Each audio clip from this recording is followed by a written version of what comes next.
Hey everybody, Pete A. Turner, executive producer and host of the Break It Down show.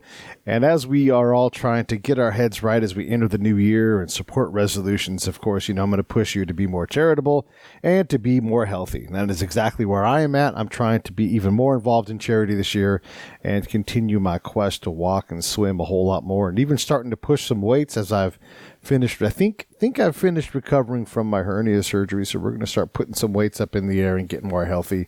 And with that comes my man Angelo Sisco from Chicago, Illinois. Angelo is an interesting dude. He was a heavier guy and then found CrossFit, and it stuck with him. And so ultimately, he started doing CrossFit in the park. You've heard this story so many times. Tony Jeffries, same thing. So started working out, and people kept joining him until he had a gym.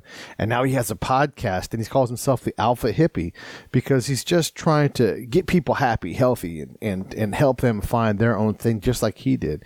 He was hit by, I believe it was a garbage truck, and just crushed him and broke him up so badly that for a long time he wasn't able to even move well at all.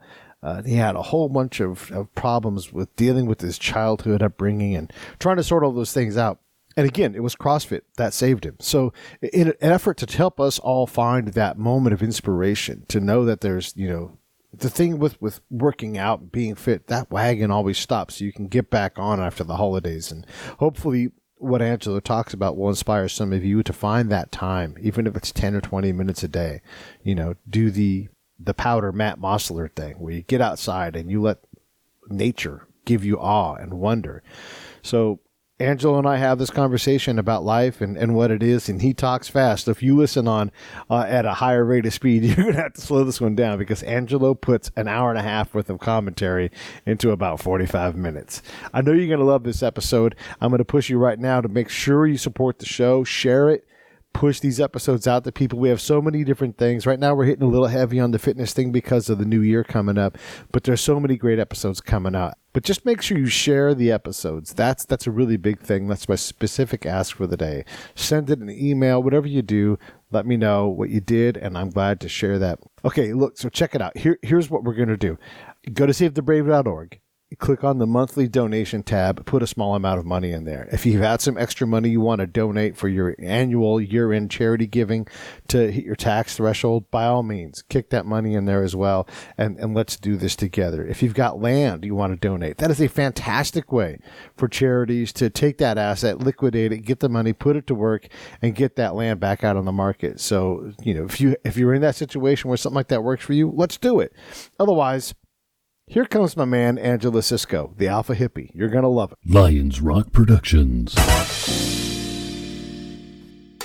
This is Jay Moore. This is Greg Proops. This is Jordan Harbinger. This is Dexter from The Offspring. This is Nathan This East. is Sebastian Younger. This is Rick Marotta. This is Stuart Copeland. This is Mick Gillette. This is Andy Summers. Hey, this is Skunk Baxter. This is Gabby Reese. This is Rob Bell. Hey, this is John Leon Guerrero. Hey, and this is Pete A. Turner.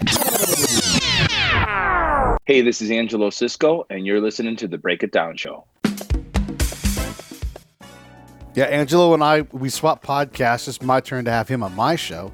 And Angelo's an inspirational guy. He's got a journey. He's going to tell us about that. But basically, he runs a gym, a fitness studio, CrossFit style. And I think, especially now post-holidays, Angelo, we all need a little, here I am. I just finished eating pie. We all need a reminder on how to get fit, stay healthy, but also the wellness part, like the mental wellness part of what you do, I think is really cool. So give us a little background on who you are, how you got there. And by the way, how cold is it in Illinois right now?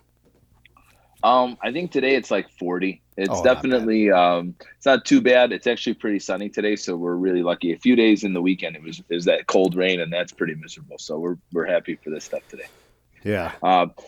So, long story, just kind of breaking it down and as short as I possibly can is I grew up in a town called Melrose Park. It's just outside of Chicago. It's right near O'Hare Airport. And I grew up overweight, and I grew up also to what my father went to prison for 11 years from when I was 5 till I was 16. So I didn't grow up with much masculine role models, and obviously my dad tried to do the best he could when he was in prison, but you can only imagine what what it's like to just be in prison for 11 years. I mean, he was really doing that. And, the lifestyle that my dad was living was so different than the lifestyle that a 5 and 6 and 7 and 8-year-old boy was living. And so the advice that he gave me. Hey, this is P. Turner from the Break It Down Show, checking in real quick to ask you this. John, Scott, and I all support Save the Brave with our time, our location, our effort, and our money. Each month we give a small amount. Do the same with us. Go to savethebrave.org, click on the donate tab, pick an amount that you want to come out each month, and they will handle all the rest. I stand behind these folks. Thank you so much. Let's get back to the show. The advice that he gave me really was from someone that was in prison and looking through life in that way. So a lot of what I did when I was young is I was really forced to grow up really early, work most of my life, and really taking care of myself as best as I possibly could. And throughout that time, I was also overweight, which was also a very taboo subject in my house. And being that way because my father grew up overweight, and it was probably one of the biggest struggles of his life. And him seeing me being overweight really caused him to really be stressed about it. And as a young boy, I really didn't understand it. It just felt like my dad was being a dick to me. Yeah, and so I grew up in that kind of environment, working, trying to support myself. My mother had to get a job when my dad left, and just trying to navigate through life like that, trying to draw up my own conclusions of what life is at that age is really, it's a tough thing because you don't even have awareness yet. When you say overweight, what are we talking? Like, what was your biggest size? Sure, brother. My biggest size in my adult life was 300 pounds. So I was, I'm 5'9" too. It's not like I'm super tall. And so I got up to that weight. And, he came home when I was 16, and I was in school, in college. I went to college for a little bit, really didn't know what I was doing there, really didn't have much direction. And when I was 20 years old, I was in a motorcycle accident. I was hit by a landscaping truck. They blew a red light and hit the left side of my body. And I have 10 screws and a plate and like skin grafts all over my lower leg and very limited range of motion in my ankle. And I was in the hospital for 2 months and rehab for 5 months. It was a very long process. And so at that point I was 20 years old, and I started gaining a lot of weight. I really wasn't doing much. I really didn't have much direction in my life. And fast forward a year or two after the accident, my parents wound up getting divorced. I was still a boy. I really didn't understand how after all this time my parents could get divorced. It really didn't. My brain couldn't wrap around, like, if you don't see somebody for 11 years and aren't intimate with them, it's probably weird. You know what I mean? It's a whole different person. And I just couldn't understand it at the time. And the reason I share that is because on top of the accident, that really stressed me out. I was eating a lot. I wasn't really happy with my life. I stumbled upon the movie 300. Have you seen the movie 300? Yeah. Like right around 2008, I watched that movie, and I was like, man, these guys look different than like other hero movies, because most of the people like in that action movies are just gigantic. They're just really bulky and big, but these guys were all lean and moving well and doing all this. And so I started doing some research, and I was still overweight at this time. I really wasn't working out at all. There really wasn't anything. And I came to find out they trained at a gym in Utah called Jim Jones. And so I started studying Jim Jones stuff. And then I saw that Jim Jones was a part of this thing called CrossFit. And, I was a New Year's resolution gone absolutely amazing. So in January 5th, 2009, I started doing CrossFit by myself. Like I said, I weighed 300 pounds, my ankle. It was also me relearning how to move athletically with this new ankle. It was a really, really interesting time for me. I lost 95 pounds in 7 months. Wow. Holy cow, man. Completely changed my life. So let's back up a little bit and talk about some of this trauma you had to go through. I mean, before your dad goes to prison, was your life relatively normal, or was it kind of chaotic? Yeah, great question. I could honestly say it was pretty chaotic. So my father grew up overweight and also lived in a very unsupportive home. And I'll share this story so it gives some context to his choices. His father didn't really talk to him. His mother forged a work permit when he was a kid. He had a really tough life, my father. And he hit puberty and he grew and became a big man. And he realized if someone made fun of him for being fat, that he could be physical or violent with them. And that would stop him from feeling sad. And so it's kind of crazy is violence really gave my father freedom, if you look at it, much how CrossFit gave me freedom. And so when I was a little boy, I was taught to be violent at a very young age, even when he was home, 4 years old, 5 years old. If like he saw that some kids weren't nice to me at like a pool or something, he would grab me to go fight the kids. Right. Wow. And so obviously I have no idea, when you think about it, I really don't know what I was doing, but I wanted to make my daddy proud. I knew that, right? Like, I think when you're a little boy, you're just like, hey, the greatest, when you're a boy, in my opinion, the greatest satisfaction is when your dad is proud of you. It's like, because he's your hero. Yeah. He's your guy, right? And that is like the biggest figure in your world. If your dad gives you praise, that's all the praise you need. Like your mom, for me anyways, my mom gave you praise if you just got up and were alive. My dad gave you praise only if you did stuff, right? Yeah. And so, I kind of grew up in that chaotic, violent, not violent. He was never violent with me, but like being violent with other people and using that as a tool if someone was doing something that wasn't in bounds. It was just the way I grew up, and it was what I knew, and the neighborhood and the people that I grew up with, that was really reinforced. And were you athletic at all growing up or no? Great question. No, man, I wasn't really athletic at all, man. It's it's a combination of one. I got my first job when I was 10 years old. I worked at a barber shop cleaning it up because I needed to make some money. And also two, when you don't have a male figure at your house, and it's your sister, your grandmother, and your mother, like no one's playing catch with you. Yeah. Like, it's just like, it's just not part of the thing. So I played a little bit of Little League, but I was always overweight, didn't really feel athletic, and didn't really feel confident in that because I didn't know how to do it, right? And there was nobody really available to me that was trying to show me. And so I didn't take much of a liking. I played Little League probably to like 5th or 6th grade, and then I didn't play a sport through high school or anything. So when you're trying to relearn your body, you're really kind of learning it from scratch almost, because you didn't run around and play football and baseball and all those things enough to really have that built in already. You want to hear a funny story? Yeah. I just started the last 2.5 months. I've been relearning swimming. Oh, good for you. All right. And I was like, man, I'm going to go swimming. And so my left foot doesn't dorsiflex. So if you've ever been swimming, obviously you point your foot. I really can't do that. So I kind of kick the leg with one foot versus the other one's kind of propelling me well. And so, man, I'll tell you what I did, Pete, is I was like, how can I make this where I could just learn how to swim and it not be so chaotic? And so I bought some flippers. Yeah. And for a month, I only swam with flippers. I learned the breathing. I learned my arms and everything like that. And last week I swam 800 meters without stopping. And so just relearning things all the time. I am physically pretty much. It's kind of funny that we said this. Before I did the swimming thing, I did jujitsu to relearn, kind of renew my relationship with being physical with another person, and not having it to be this. I grew up where, if someone said something not nice to you, you punched them as fast as you could so you didn't have to, so you could win, right? And so that's just the environment that I grew up in. Sure. And so it was nice to like relearn, like I did jujitsu for a couple of years, relearned jujitsu, and started doing the swimming towards the winter now. And it's just, I'm relearning things physically that's giving me a better relationship with myself. Yeah, that's great. And how has swimming treated you? What are you getting out of it that maybe is different than CrossFit? Whew, man, my favorite thing about swimming is this. If you try to swim reckless and hard, the water punishes you. Yes. The water's very righteous. Where most things in our lives, we've been taught that aggression trumps even skill at times in a short-term kind of way. But when you're swimming, if you treat that water not nice, she's going to make you feel it some way, somehow. You'll either drink a sip of water, you'll feel off balance. You know what I mean? Yep. And that's what I love the most about the water. It's like I said, it's a very righteous place to be. It's very fair. It's tough, but fair. The less you fight water and the more smooth and elegantly you swim, the faster and longer you can go. It's for sure. It's great.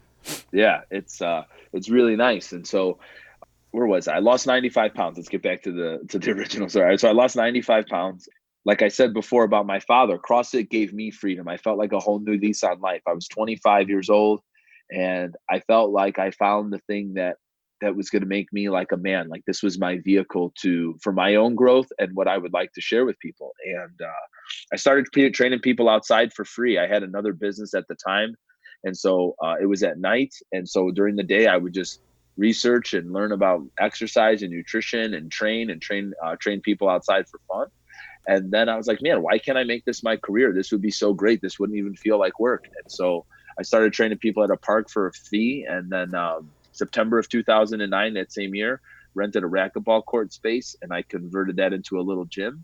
And then November of 2010, I opened O'Hare CrossFit, and we just celebrated our 9-year anniversary. And it's been a crazy ride. It has been a crazy ride, and you had great timing. What was it? I mean, because there was the whole 300 workout, and then right about that time also, the CrossFit thing was being born, and you could do all those goofy workouts, the Cindy, the Cheryl, all those things. What about that clicked? I mean, nothing had clicked before, and all of a sudden you had sort of figured it out. You didn't know this then, but you kept doing it. What was it?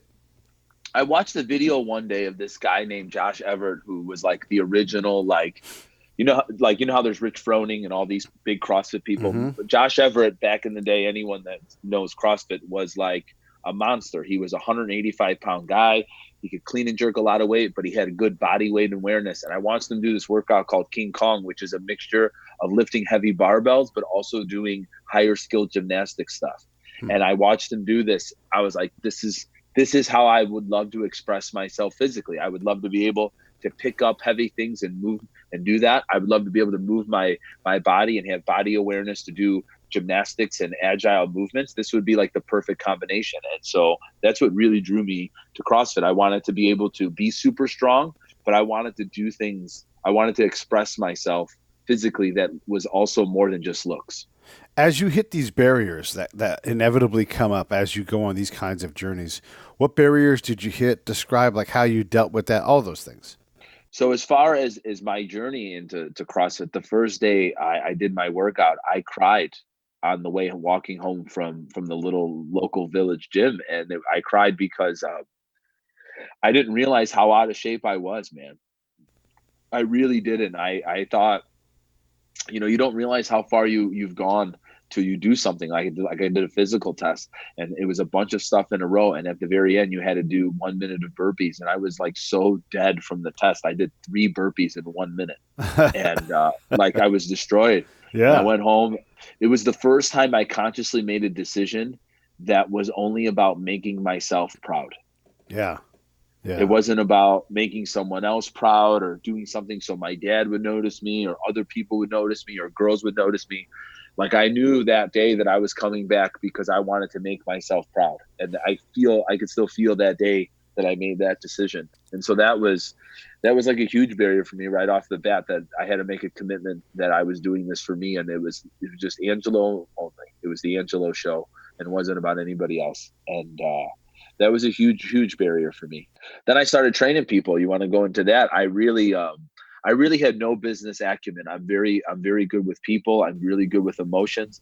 But I was the person that, like, in order for me to rent out my first space, I had to put my name on my sister's checking account because I didn't even have a checking account. What? Yeah. I was not that guy, I was just taking cash, doing stuff like that. And so I signed the lease of the gym. And I didn't know that you had to go get a business license or anything like that. I wound up opening the gym and getting almost shut down because I didn't know you had to do all the business licenses and approvals and zoning stuff. I didn't know any of the business side of doing things. All I knew is I had this thing that was CrossFit.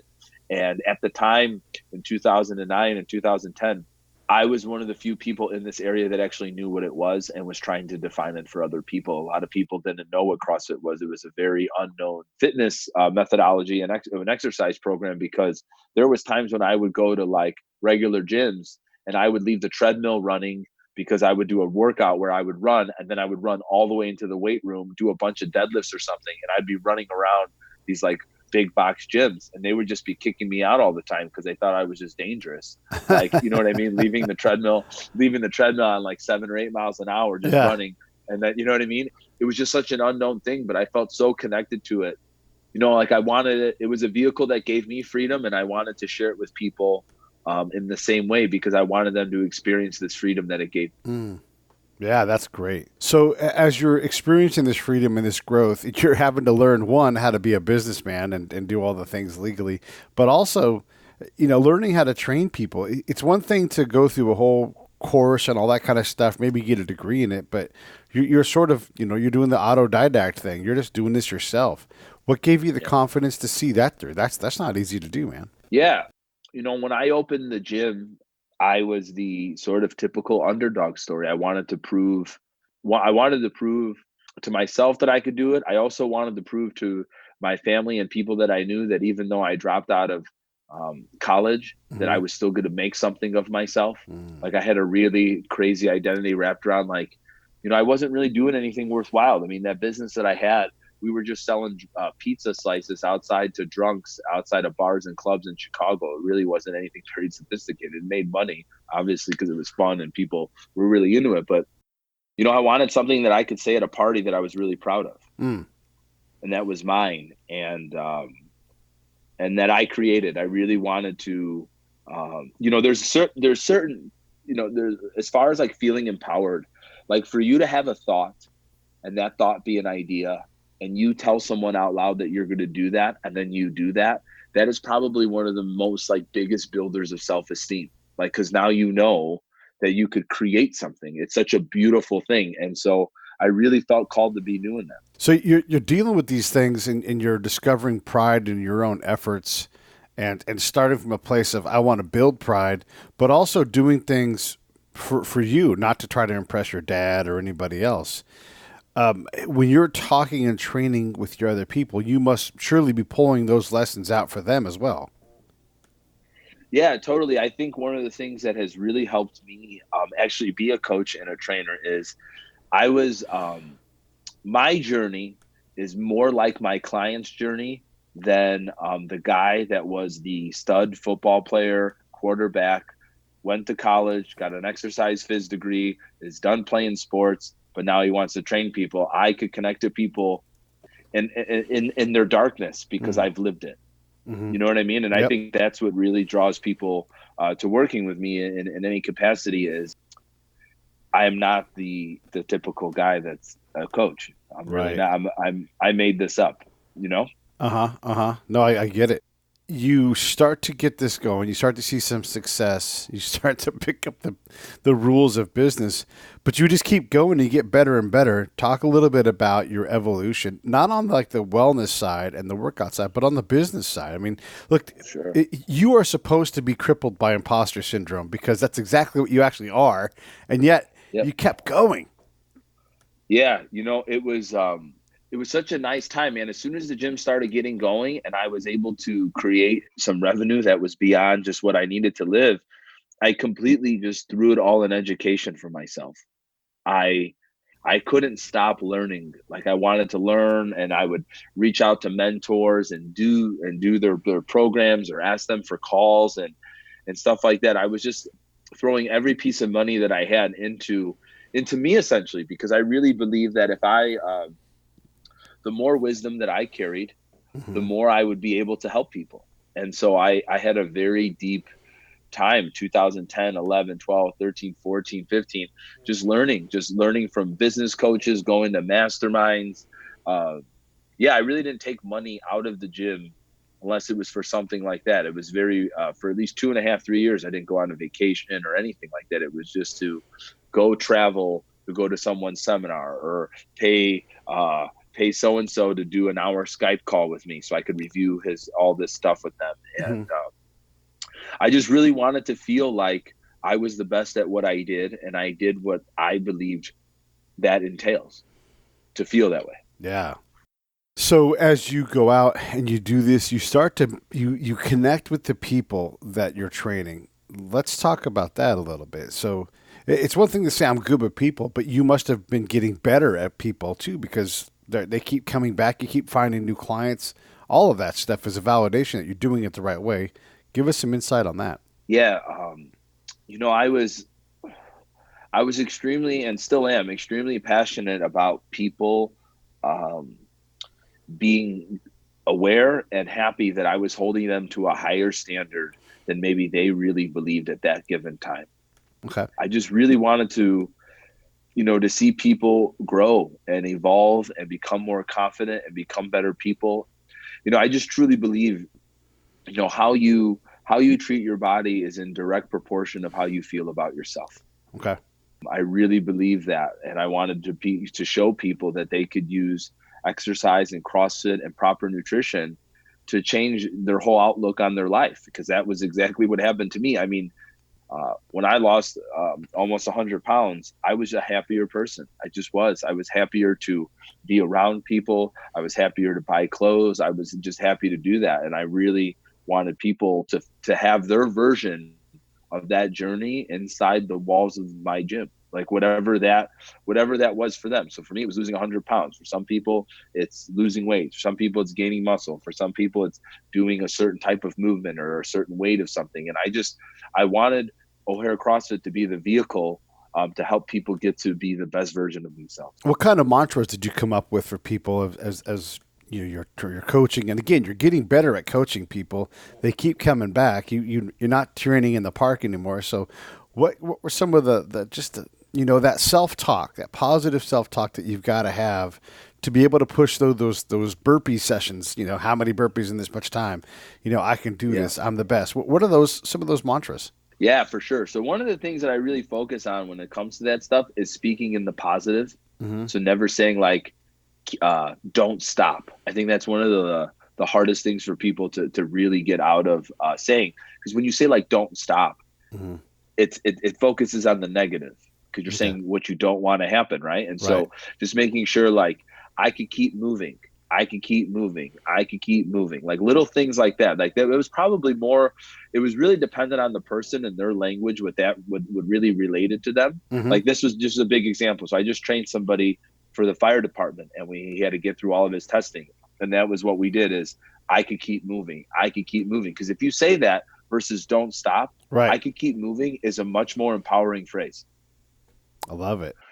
And so that's like what I really just try to do is tap into how the people naturally speak to themselves, and then try to rework their own language to help them really connect to it. Because the way I connect to something may not be the way you connect to it, especially if it's a word, right? Because that's why people argue on the internet all the time, because they don't know context, right? And so it's really just trying to get deeper into them and their psychology, and then just tweak what they have to make it more positive. Angelo is got a podcast, and he kind of covers a lot of these things on it, and it's called the Alpha Hippie Podcast. You can get it on iTunes, Spotify. You can also get it at his website. But the main thing I want you guys to know is that there's a lot of resources out there, people that have actually, it's one thing to have always been in shape, you know, and say, this is how you get fit. But it's another thing to say, I could not get off the couch, and now look at where I am. You know, I mean, this is sort of the point of having someone like Angelo on the show. Talk to us about your podcast, what it's about, and how you've grown with that. Yeah, brother, for sure. So in around 2015, I was going through a period actually with the gym, 2014, 2015, where in 2011, 12, 13, 14, early in 2014, I caught the very big bubble of CrossFit, of growing my gym and stuff like that. So I was already established, and then this thing became mainstream. And I was growing at such rates where like 85%, 275%, like I was growing way more, you know what I mean, than the normal rates of business growth is. And of course, my silliness really thought that it was because of me. Right. I really thought of, you know, and then what wound up happening is when we weren't having such dramatic growth, I wound up turning into a little bit of a victim and blaming other people, blaming the people that worked for me, you know, just all these things. And then I stumbled upon a leadership book, and it really hit me that I was the biggest limiter. I was the reason that it wasn't still growing and all doing all these things. And then I started reading things on like emotional intelligence. That was my first. Like Emotional Intelligence 2.0 was the first book that I read that really helped me understand like self-awareness and looking introspectively and thinking about how I'm treating myself and what am I doing, so saying to myself. And it began a really big path to self-discovery. I started going on retreats just to talk about mindfulness and re-looking my life and my childhood and decoding all these things and understanding, you know, why do I make the choices that I even make? And one day I came back from a retreat, and I was explaining to someone what we were doing, some breathing and meditation thing. The guy laughed at me at first. He kind of scoffed at it, like he thought it was a silly thing to do. And I said, well, the reason that you don't understand this shit is because you're not an alpha hippie. I don't even know why I'm explaining this to you. And I was like, wow, what a fun idea. And so I looked online. I wanted to wear a t-shirt that said Alpha Hippie, and I didn't find any. And so I decided to draw a logo, and I printed out 100 shirts for Alpha Hippie at first. And I wore them and shared them with all my friends, and went to all these festivals and all these retreats all over the world and just shared them. Hey, this is P.A. Turner from Lions Rock Productions. We create podcasts around here, and if you, your brand, or your company want to figure out how to do a podcast, just talk to me. I'll give you the advice on the right gear, the best plan, and show you how to take a podcast that makes sense for you, that's sustainable, that's scalable, and fun. Hit me up at pete@breakitdownshow.com. Let me help. I want to hear about it. And went to all these festivals and all these retreats all over the world and just shared them with people, and they would take pictures and post it on Instagram for me. It was really awesome. And I was like, well, how can I continue to spread this message and really grow and develop new relationships, and also to develop a community that people identify themselves as this idea of being an alpha hippie. You're not, you're not all the way left. You're not all the way right. There's some things that you believe that you should be doing, but you also are kind and generous to people along the way. And then I started the podcast. The podcast is about 85 episodes in now, about a year and a half, a little more than a year and a half. And I was fortunate to be connected with you and have you on, and just look at that. Like my web of friendships and relationships have just completely grown and blossomed by meeting people and connecting with people that identify with this idea of being an alpha hippie and serving the world. And it's just been absolutely amazing, man. It's just been so great for me, relationships are my currency, man. The more people that I could really connect with on a genuine level, and especially too where I'm at right now as a man, with other people being aligned that way, it's just a gift to have. Yeah. Yeah. What a great message. What guests have really changed how you see the world? Who's stuck with you? Oh man. Whew. What guests have really showed? So there's two gentlemen that I've had on two separate times. One of them, his name is Aaron Hind, and the other is Orion Mellahan, and they are the owners of Life Aid. It's a beverage company out of Santa Cruz, California. And they were the first people that I've met in business that really helped me understand that I had this idea of being a businessman very similar to probably what people would know as like Gordon Gekko. Mm-hmm. Like I thought in order for you to make a lot of money, for you to be successful, you had to run over people. I thought that was how it worked. Right. And upon meeting these two men, having them on my show, being able to spend intimate time with them, they were the first two people that really helped me understand that you could be successful, and that you could be creative and free and open, and you could love people, and it wasn't about what they could give you or take from them. And it completely changed my whole outlook on how I really approach all business doings. And it made it was in a way that I just felt was so genuine. And those two guys, I am in complete debt to for that. Those are two amazing people. They're amazing entrepreneurs and businessmen. And when I have something in my business life where I need help, those are the people that I call. Yeah, that's interesting. So you found yourself some legitimate mentors to kind of, replace your broken mentor past with your dad. I mean, that's a big thing to be able to take on. How is your relationship with your dad today? Awesome. Yeah. It took a lot of work, a lot of discussions, a lot of understanding on my part. But today we have a phenomenal relationship. And I think the biggest reason why it's really phenomenal is oftentimes I think in parent relationships, the parents, it's difficult for them to look at their kids, adult kids, as a man and woman. Okay. Because they don't really see them that way. And, right. And through my actions and how I conduct myself, and through my communication, my father and mother really look at me like I'm a man, and understand that I appreciate who they are, but their relationship with me is much better in a friendship form than it is in a mentorship form at this point in my life. It kind of takes the stress off both of us. My dad could just be my friend, and he doesn't have to worry about trying to tell me how to live my life, and I don't have to worry about trying to do things to make him approve of me. Right. It's a much more open and much more relaxed relationship. And I love the relationship that we have now, because despite all the way he taught me, his lessons are really valuable. It's really important to stand up for yourself and believe in yourself and be courageous. And it's important to take action relatively quickly when you feel right about something, right? These were things like, if you really zoom out, it's probably why I was able to coach people. It's probably why I even opened the gym to begin with, because I was just able to do those things. I didn't have much skill at the time, but I had tenacity. And that's what he tried to teach me. Now, we can argue all we want about the methods, Sure. but the lessons nonetheless are really valuable. When I was able to get past my trauma and zoom out and really understand his point of view and really understand his lessons, I'm super grateful for it, man, because I wouldn't have been crazy enough to think I could do it without having someone that made me that you know what I mean? That made me feel that passionate about doing. Mm-hmm. Mm-hmm. And so, yeah, we have a really cool relationship now. Yeah, that's fantastic. I love hearing that. I love hearing that you got this. You sort of got this thing figured out a little bit. What's next for you? What's on the horizon? Yeah, brother. So I 3 months ago, I was in a hot yoga class, and I had a vision for a new fitness concept, or maybe a modified fitness concept than what I already have. I would one of the challenges I've had with CrossFit over the time that I've been with it is my 11-year relationship with it.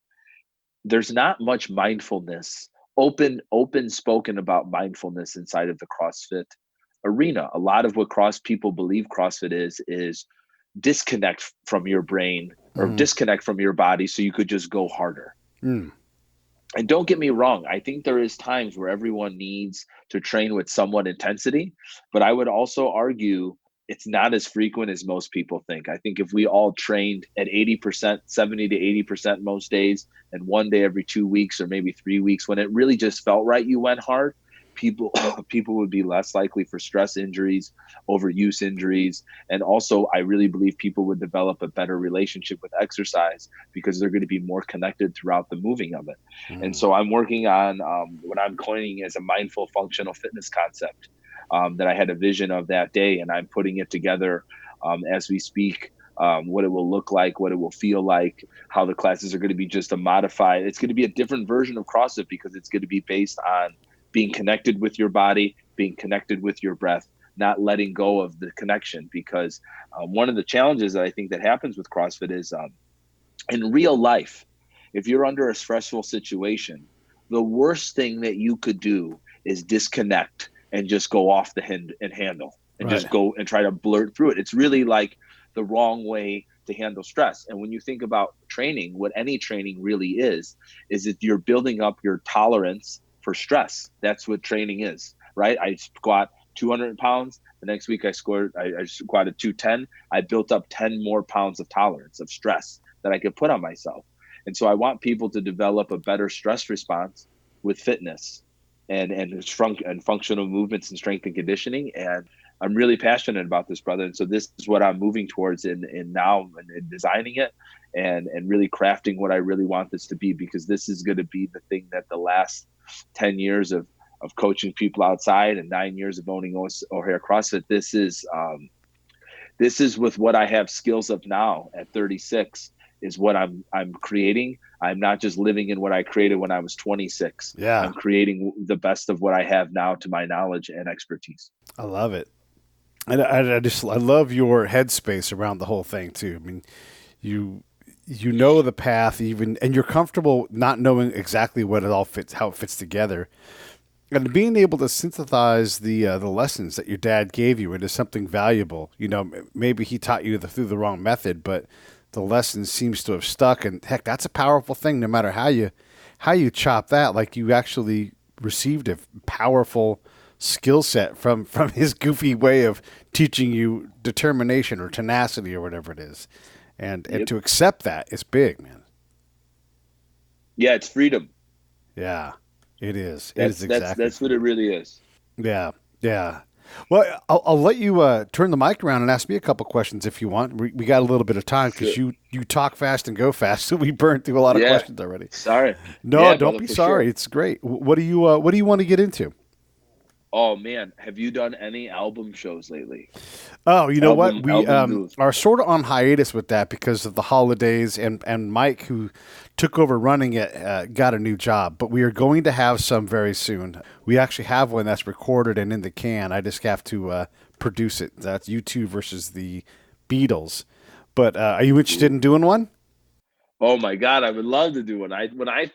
When you were going to be on the show and I started researching you and I go, all right, he's got some funny shows. He's got some funny comedians on here. And then I saw you do that. I was like, this is so fun.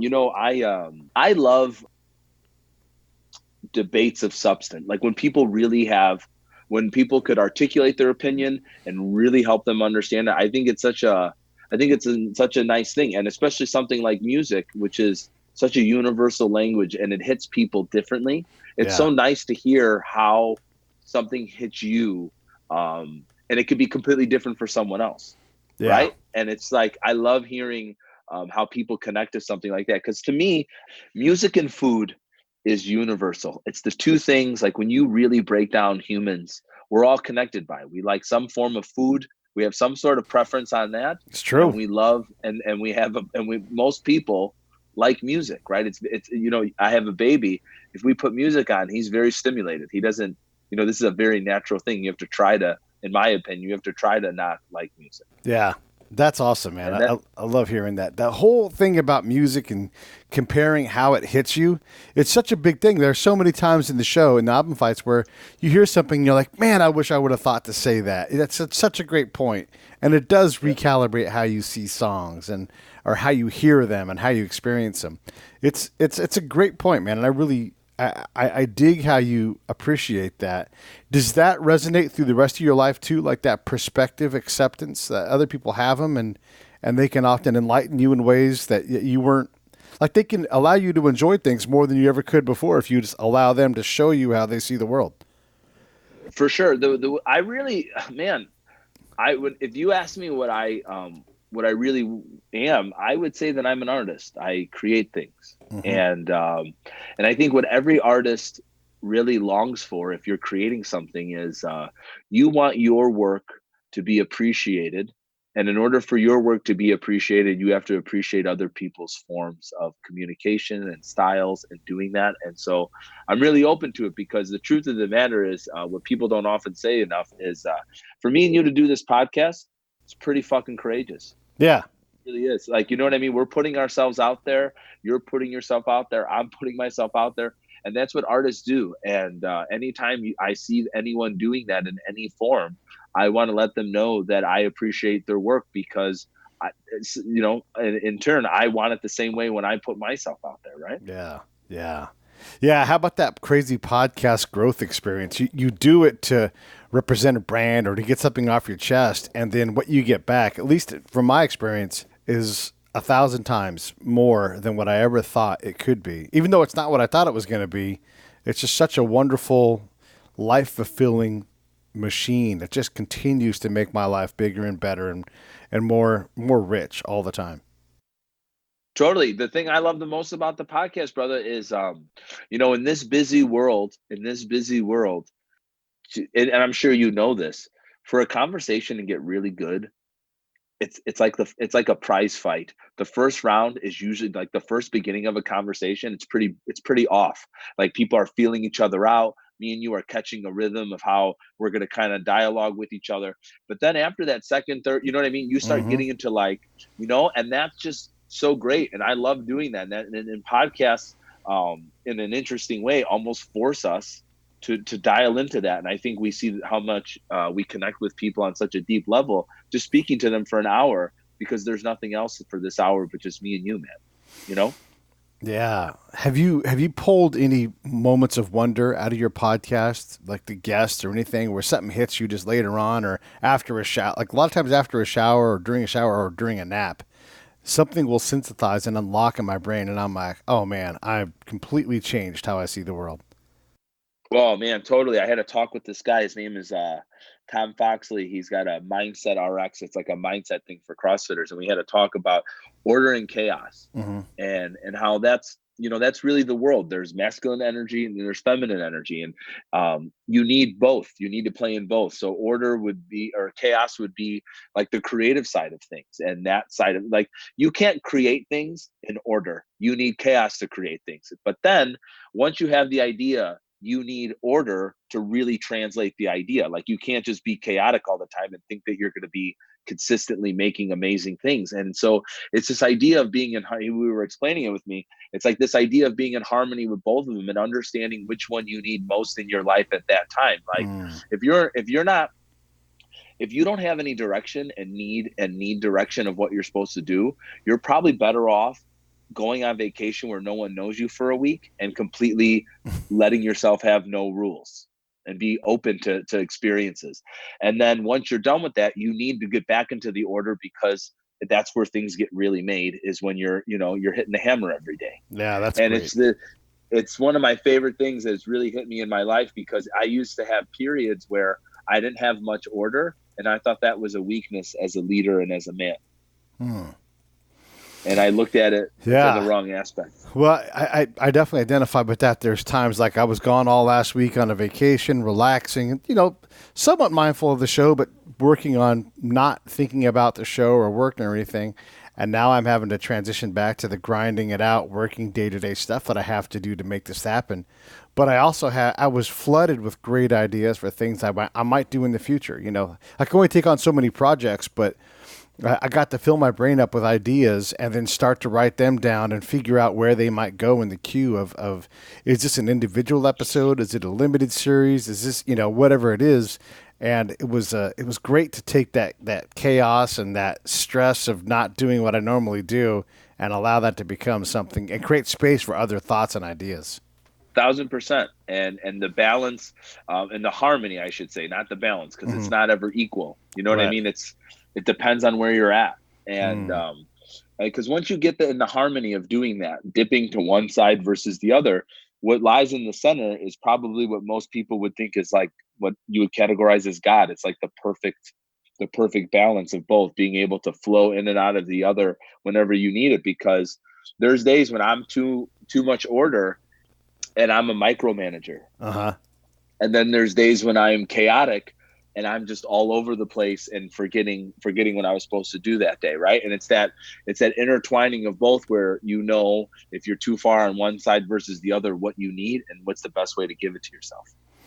Well, listen, everybody, this is Angelo Sisco, the Alpha Hippie. You can get his podcast on Spotify, iTunes, everywhere you get podcasts. He's out there, and he's just spreading this kind of knowledge and sharing these kinds of guests where they open your mind to other things, but also get you up off your butt and doing some deep knee bends and working out to the Christine or the Paula and making you melt your face off in a gym and get in better shape.